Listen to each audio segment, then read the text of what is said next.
Ladies and gentlemen, welcome. My name is John Kerber, and I'm here today to present some research results and also our recommendations for our company to enhance its online collaboration capabilities.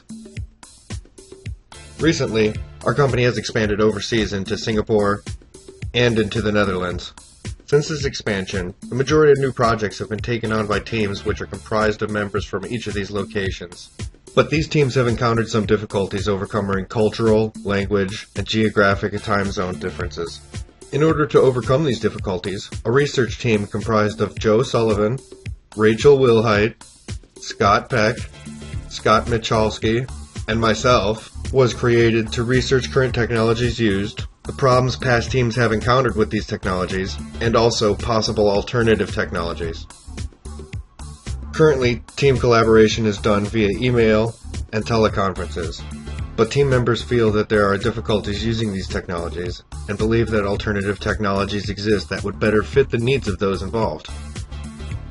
Some complaints logged by various team members regarding emails included the impersonality of emails, their inability for real-time communication, and that often emails become long and wordy. Often this occurs because the author is having difficulty fully conveying his or her idea via this medium. Also, teams encounter difficulties caused by language barriers and cultural differences between the team members.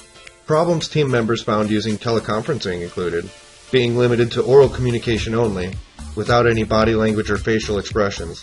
These nonverbal cues can often be useful when communicating with others from different cultures. Also, the lack of video tools for visual aids during any meetings. Our team thoroughly reviewed the following technologies to determine if an upgrade was both feasible and cost-effective for the company. First off, there was email, which, as mentioned earlier, is the technology we are currently using. Team members have complained that there is a lack of timeliness in communication, which is often attributed to the time required to compose and to respond to the large amount of emails which can arise during large projects and groups. But because everybody on the team is experienced using email, and there are no new costs incurred by the company for further use, this technology will still be used in some instances. For example, the transfer of documents.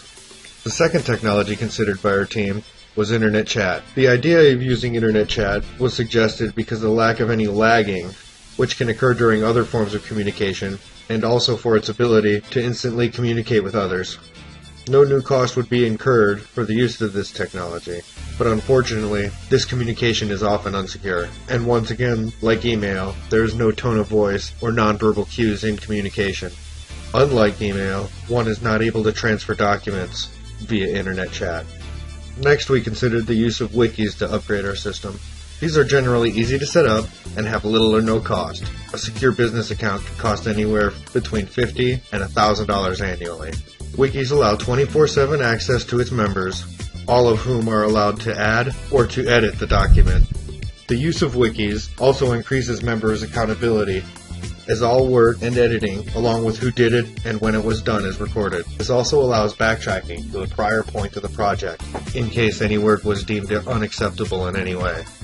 These sites must be regularly maintained and cleaned up, because often old, irrelevant, or inaccurate information tends to pile up on the site, making it unappealing for use. If the project is big enough, it can require establishing and assigning this role to an individual, which adds cost to the total project.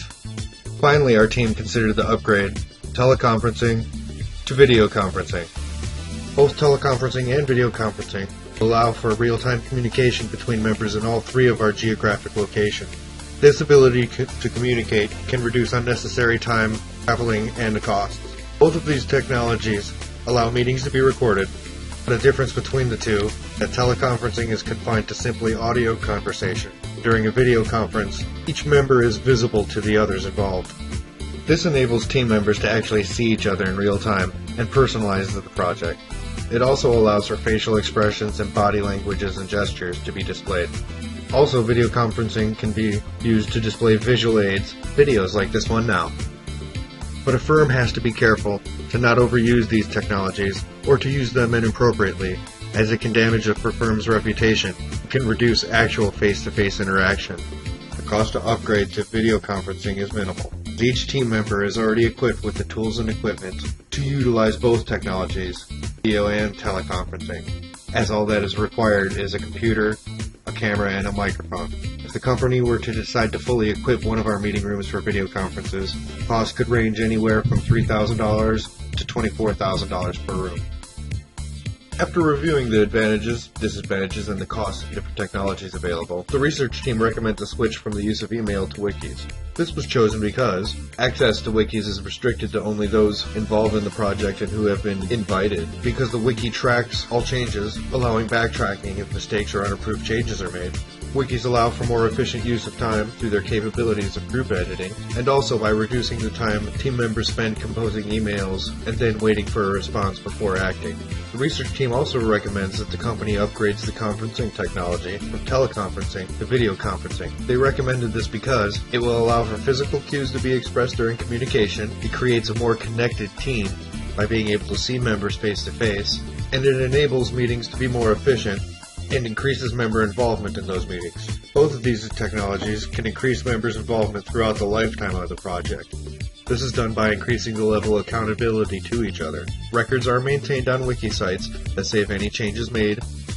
With video conferencing during a meeting, the ability for team members to see each other reduces the tendency for one to loaf during a meeting, because it is much easier to become distracted if there is only sound but no visual stimulation to connect a person to the speaker.